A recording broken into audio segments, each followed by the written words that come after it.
वरहातेरं नटवरवपुः कर्णयोः कर्णिकारम् बिभ्रतवासः कनककपिशम् वैजयन्तीं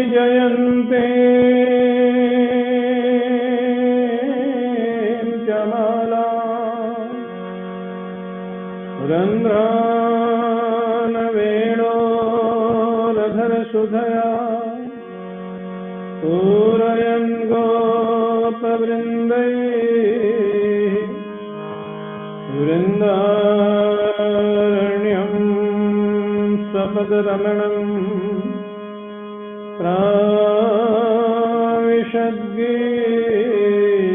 प्राविशद्गीतकीर्तिः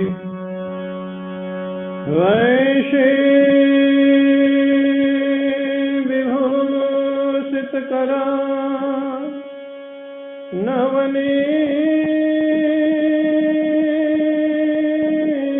नवनीरदाभा पीताम्बरा दरुण बिम्बफलाधरोष्ठा पूर्णेन्दुसुन्दरमुखात् अरविन्दनेत्रा कृष्णात् परं किमपि तत्त्वमहं न जाने।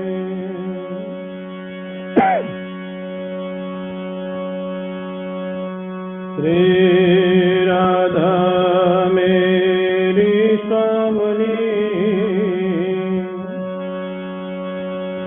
श्री राधा मेरी स्वामिनी, मैं राधे को दास जन्म जन्म महि दीजियो। श्री वृंदावन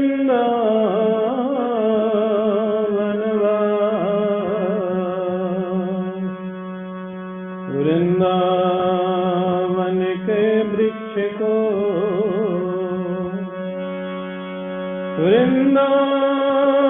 वृंदावन के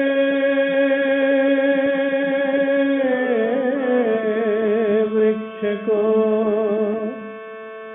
मरम न जाने को। डाल डाल और पात पात पे श्री राधे राधे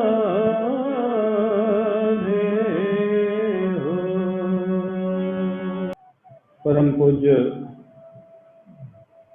प्रातः स्मरणीय श्री सद्गुरुदेव भगवान के श्री चरणारविंदों में साष्टांग प्रणाम।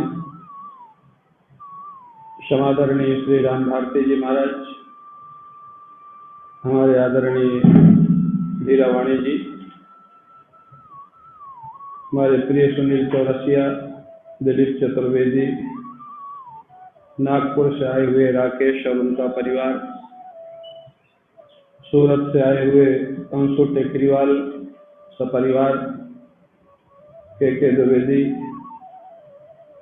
समस्त परिसर में विद्यमान भक्तगण, हमारे इस कथा के समायोजक श्रीमती उषा राजू चौधरी, उनके दोनों पुत्र विक्की और कौशल, प्रीति और अंकिता, और सबसे नटखट बालक है उनके घर में जिसका नाम राघव है और काम उसका माधव का है। इतना नटखट है, इतना नटखट है, पूरा कृष्ण भगवान का सर है इसके ऊपर। अच्छा लगता है उसका देख के। बुद्धि भी तेज है, नटखट भी है, संस्कार हैं बच्चे में। और ये महाराज की कथा जो लोग बहुत ध्यान से सुन रहे हैं, मेरे को स्वयं भी रस आ रहा है और उनको भी रस आ रहा है, ऐसा मेरे को दिखाई देता है, प्रतीत होता है। हमारे प्रिय दीवान जी, नेवर जी, सज्जन जी सिंघानिया, समस्त श्री शरण ट्रस्ट के ट्रस्टीगण, सुरेश जी रुइया, तेज रतन जी बियानी, आनंद वैद्य, समस्त हमारे भक्त वृंद, भक्तिमती माताओं, हम सभी लोग पुनः अपने मन, बुद्धि और चित्त को भगवान की दिव्याति दिव्य, सबसे गंभीर और सबसे मधुर जो रासलीला का प्रसंग है, वॉल्यूम कम करो बांसुरी का, उस पर अपने मन, बुद्धि और चित्त को ले चलते हैं। सारी साधना के बाद गोपियों ने करके दिखा दिया कि सारी साधना के बाद भी भगवान की प्राप्ति नहीं होती है, लेकिन भगवान की प्राप्ति कृपा से होती है। ये कैसे पता लगे? बोले जब पूरी ताकत लगा के साधना कर लोगे तब इस बात का पता लगेगा कि भगवान की प्राप्ति कृपा से होती है। अन्यथा लोग न करने का बहाना बना करके इन शब्दों का उपयोग करते रहते हैं कि भगवान की तो जब कृपा होगी तो मिल जाएंगे। हमारे गुरु जी से एक व्यक्ति ने पूछा, भगवान की प्राप्ति अगर कृपा से ही होती है तो फिर हमको क्या करना है, हम तब तक क्या करें? बोले हाँ, तुम अपना व्यापार करो, भगवान को जब फुर्सत होगी तब तुमसे आके मिल जाएगी। तो भगवान की कृपा से ही भगवान की प्राप्ति होती है, ये अनुभव करने के लिए साधना की जरूरत है। जब तक आप पूरी ताकत से लगा नहीं लेंगे तब तक भगवान की कृपा से उनका अनुभव होता है और साधना से उसका बेस बन जाता है कृपा की अनुभूति का। कृपा तो है, सबके ऊपर है, लेकिन अनुभव कितने लोगों को होती है? कृपा की अनुभूति का बेस भी बनता है साधना के द्वारा। जब हमारे जीवन में साधना होगी, ठाकुर की कुछ अनुभूति होगी, हमारा जीवन सच्चा होगा, ईमानदारी से चलता होगा, तब हमारे जीवन में ठाकुर की कृपा का अनुभव प्रारंभ होगा। कृपा तो है, अनुभूति होना चाहिए। तो गोपियां इस बात को स्पष्ट कर देती हैं। सारे जमुना पुलिन पर खोजने के बाद भी जब श्री कृष्ण की प्राप्ति नहीं हुई तो साधना तो पूरी हो गई, प्रयास पूरा हो गया, अंतिम प्रयास बाकी है भगवान का करुण हृदय से पुकार, भगवान की प्रार्थना। जो द्रौपदी ने किया, जो गजराज ने किया, वो तो आर्त भक्त हैं, जो भगवान से प्रार्थना करते हैं दुख निवृत्ति के लिए, जो भगवान से प्रार्थना करते हैं कोई सांसारिक वस्तुएं व्यक्ति पाने के लिए, वो अर्थार्थी भक्त हैं। जो भगवान को जानने के लिए, भगवान के स्वभाव को जानने के लिए सत्संग करते हैं, वो जिज्ञासु हैं। और जो भगवान का भजन भगवान को खुश करने के लिए करते हैं, भगवान के प्रेमी भक्त हैं, वही ज्ञानी भक्त है। वही तो वो प्रेमी भक्त है, भगवान के लिए भगवान का भजन करते हैं और फिर भगवान भी उनका भजन करते हैं। जो भगवान का भजन करते हैं, हमारे गुरु जी कहते थे कि एक भक्त ने पूछा, महाराज जब तक हमारा शरीर चलता है तब तक हम भजन कर रहे हैं, लेकिन जब हमारा शरीर नहीं चलेगा, एक एक दो घंटा बैठने के सामर्थ्य नहीं होगी, माला करने में हाथों में दर्द हो जाएगा, तब हम भगवान का भजन कैसे करेंगे? गुरु जी ने कहा कि भगवान से पूछ के बताएंगे। देखो महात्माओं के लिए भगवान वो नहीं कहते कि हमारा अनुभव है, बोले भगवान से पूछ के बताएंगे। गुरु जी ने अगले दिन कहा कि भगवान से बात हुई, भगवान कहते उसको कह देना जब तक उसका हाथ पांव चलता है, जब तक उसका स्वास्थ्य ठीक है, तब तक वो ईमानदारी से भजन करे।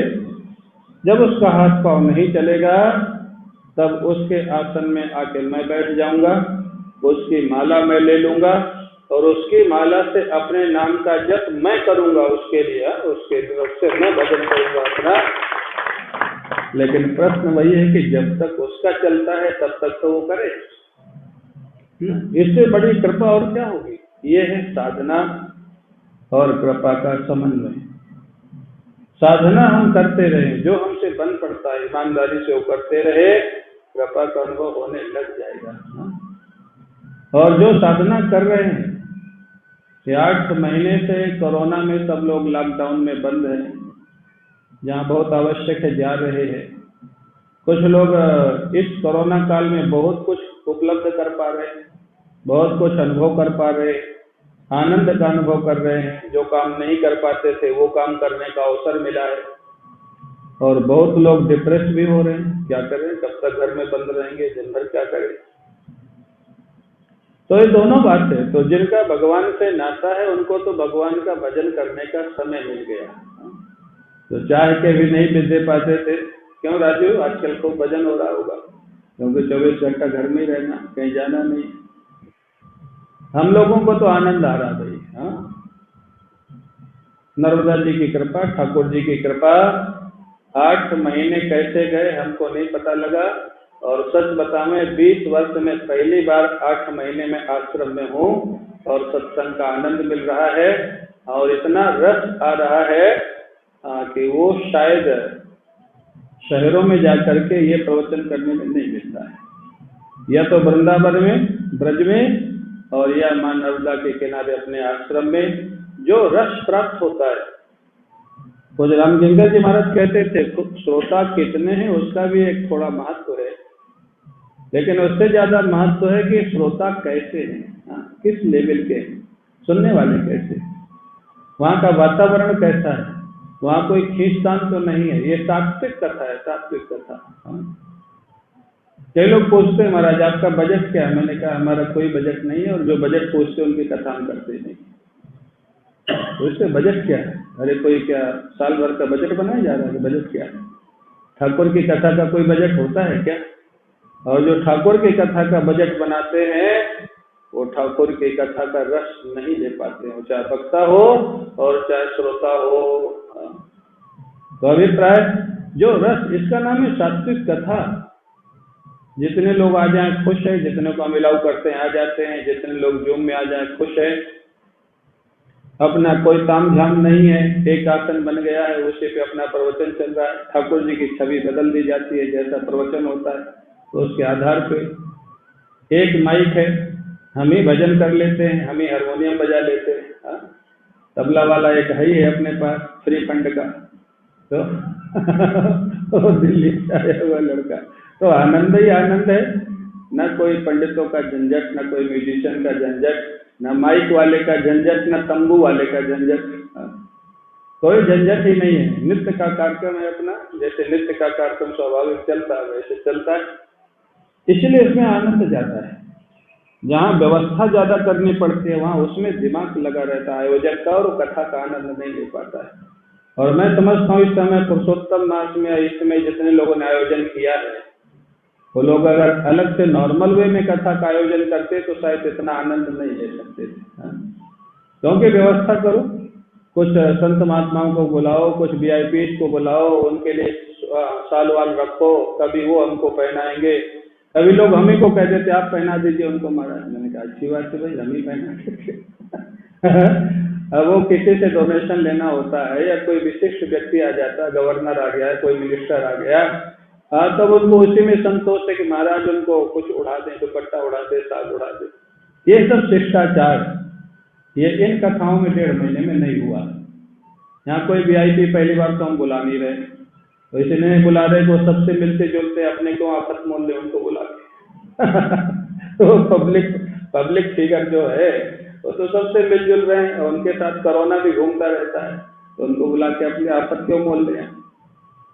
और कोई जो आते हैं, भक्त आते हैं, प्रेमी आते हैं, जब आते हैं जैसे आते हैं चुपचाप आके बैठ जाते हैं, कोई फॉर्मेलिटी नहीं। इसको बोलते हैं सात्विक कथा, इसको बोलते हैं कृष्ण कथा, इसको बोलते हैं निर्गुण कथा। इसमें जो रस आता है वो दूसरे में नहीं आता है। तो महाराज प्रसंग में प्रवेश करें। गोपियों ने दिखा दिया कि पूर्ण प्रयास के बाद भी श्री कृष्ण प्राप्ति नहीं हुई, लेकिन नहीं हुई तो क्या छोड़ के बैठ गए और कुछ करने लग गए? नहीं, जिनके जीवन का लक्ष्य ही केवल श्री कृष्ण है, वो छोड़ कैसे सकती है? उनके मन में चैन कैसे मिल सकता है? वो लौट के तो आ गए, लेकिन जमुना पुलिस में खड़े होकर के प्रार्थना करने लगे। गोपियों के हृदय स्तर से प्रार्थना का नाम है गोपी गीत। गोपियां कहते हैं बड़े सुंदर भाव से, जयति तेधिकम् जन्मना प्रजाः श्रयत इंदिरा शाश्वतत्रहि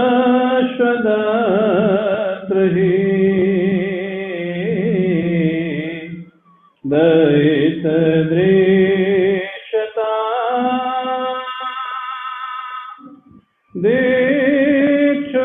दीक्षुतावका सैद्रिता सवा त्वां विचिन्वते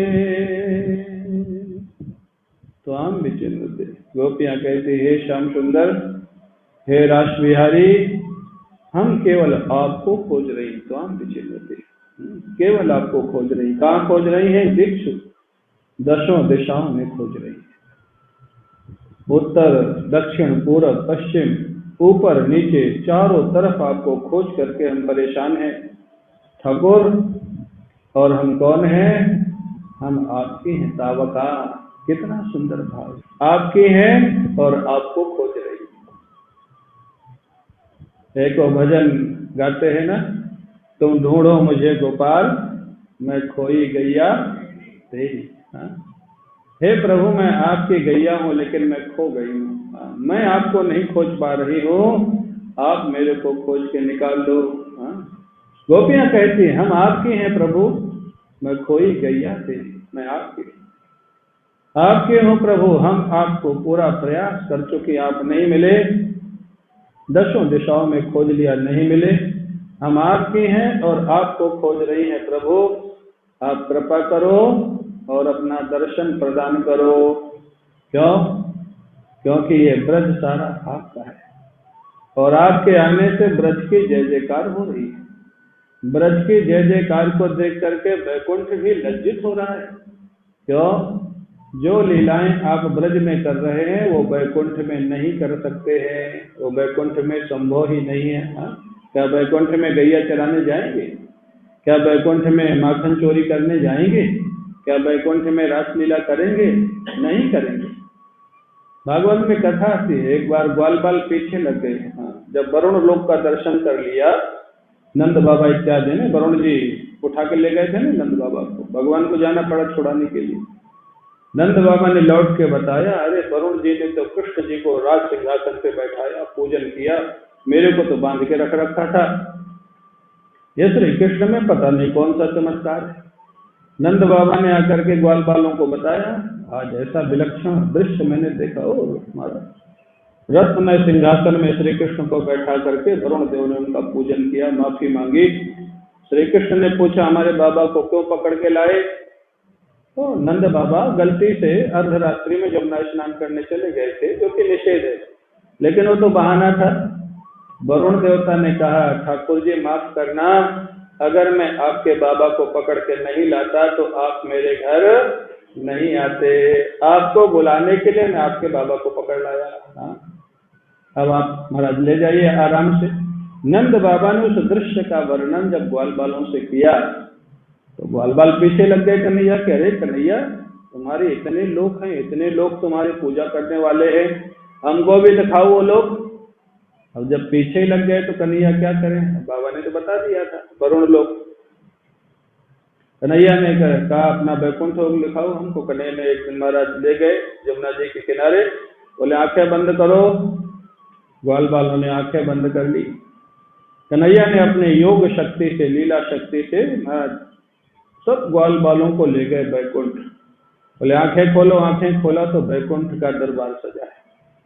भगवान राज सिंहासन पर बैठे हुए, भगवान कृष्ण बैठे हुए, बड़े बड़े बंदी जन उनकी स्तुति कर रहे हैं, बड़े बड़े लोग उनकी सुरक्षा में सेवा में खड़े, ग्वाल बाल ऐसे एक कोने में खड़े हुए सारा दृश्य देख रहे। ठाकुर की महिमा, श्री कृष्ण की महिमा। अब वहां तो ऐश्वर्य का चमत्कार, वहां न सख्य है, न वात्सल्य है, न माधुर्य है, केवल ऐश्वर्य, ईश्वरत्व। भगवान की वंदना हो रही, स्तुति हो रही, सब लोग हाथ जोड़ के खड़े, बड़े बड़े महाराज, राजा धीराज, हाँ बड़े बड़े स्वर्ग के देवता, ब्रह्मा इत्यादि देवता सब खड़े। अब ग्वाल बालों को तो घुटन होने लग गई हो। ग्वाल बाल थोड़ी देर तो खड़े रहे, थोड़ी देर के बाद कहते कन्हैया गैया चराने कब चलोगे? उनको तो उसी में मजा आता था। बोले गैया चराने कब चलोगे? महाराज जय विजय ने घाटा, नंद सुनंद ने, क्या बोलते हो तुम लोग? ठाकुर जी कोई गैया चराते हैं? बेचारे चुप, डर गए, वैसे वातावरण में कभी गए नहीं थे। फिर थोड़ी देर खड़े रहे, फिर अब चैन कहाँ पड़े उनको। अरे बोले कन्हैया आज उस गोपी के घर में माखन बहुत अच्छा निकला है, कब चलोगे? फिर डांट पड़ी, क्या हमारा ठाकुर चोर है कोई जो किसी घर माखन चुराने जाएगा, और कोई हमारे घर में कमी है? फिर डांटा मारा, फिर बेचारे चुपचाप हो गए। हाँ राजू सुनते जाना, बैकुंठ की महिमा, वृंदावन की महिमा। अब थोड़ी देर फिर खड़े रहे, फिर थोड़ी देर में कहते हैं कन्हैया हमको बांसुरी सुनाने कब चलोगी जमुना पुलिन पर? फिर डांट पड़ी, तुम लोग मानोगे नहीं, थोड़ी थोड़ी देर में कुछ कुछ बोलते रहे, तो ये सब कुछ नहीं होता यहाँ बैकुंठ। जोर से चिल्लाए कन्हैया, जिस बैकुंठ में तुम गाय नहीं चराते हो, जिस बैकुंठ में माखन नहीं चुराते हो, जिस बैकुंठ में बांसुरी नहीं बजाते हो, हमको बैकुंठ नहीं चाहिए, हमको वृंदावन ले चलो, वृंदावन वृंदावन ले चलो। महाराज कन्हैया ने कहा तो आंखें बंद करो, वापस आंखें बंद किया। 5 मिनट बाद का आंखें खोलो, सारे ग्वाल बाल महाराज ब्रज में खड़े हैं, गोकुल में, वृंदावन में, जमुना जी। अब राहत की सांस लिया, कन्हैया हमको दोबारा कभी बैकुंठ मत ले जाना। हमको वो कन्हैया नहीं चाहिए जो दूर बैठा रहे, ऐश्वर्य में बैठा रहे, जिससे हम बात भी नहीं कर सकते, बात करें तो डांट ऊपर से खाए, ऐसा कन्हैया हमको तो ये कन्हैया चाहिए, जब चाहे तो उससे मिल लें, जब चाहे गले लग लें, जब चाहे माखन चोरी की टीम बना लें, जब चाहे गैया लेके चले जाएं। तो अभिप्राय गोपियां कहती है कन्हैया आपके आने से ब्रज की जयति से अधिकम जन्मना ब्रजा, ब्रज की इतनी महिमा बढ़ गई है, कितनी महिमा बढ़ गई है। बड़े सुंदर तर्क दिया गोपियों ने, श्रयत इंदिरा शश्वत सही, अत्र इंद्रिया श्रयते तत्र तु आश्रयते। अरे बैकुंठ में, गोलोक में जिस लक्ष्मी की लोग पूजा करते हैं, वो लक्ष्मी वृंदावन में आकर के लता के पुष्पों की सेवा करती है, वो वृंदावन धाम है, वो ब्रज। जिसकी सेवा बैकुंठ में की जाती है, वो ब्रज में एक एक पुष्प को साफ करती है, एक एक लता को साफ करती है। क्यों? वो भी भागवत में वर्णन है, लक्ष्मी जी एक एक पुष्प को क्यों संभालती थी? अपने हाथ से संभालती थी, क्योंकि वो पुष्प बाद में जाते थे श्री कृष्ण के पास, और जब लक्ष्मी जी उनको संभालती थी तो उनके हस्त की सुगंध पुष्प में लगी रहती थी। तो लक्ष्मी जी इसलिए संभालती रहती थी कि जब भी ये पुष्प जाएगा, श्री कृष्ण अगर अपनी नासिका से लगाएंगे तो हमारे हस्त की सुगंध वहां पर पहुंच जाएगी, तो हमारी याद भी श्री कृष्ण को आ जाएगी कि लक्ष्मी जी भी कोई है और वो ब्रज में आई हुई है, तो कभी हमको बुला लेगा। जिस लक्ष्मी जी का इतना वैभव वैकुंठ में, वहां लक्ष्मी जी श्री कृष्ण से मिलने के लिए तरसती, वो ब्रज है, वो वृंदावन है।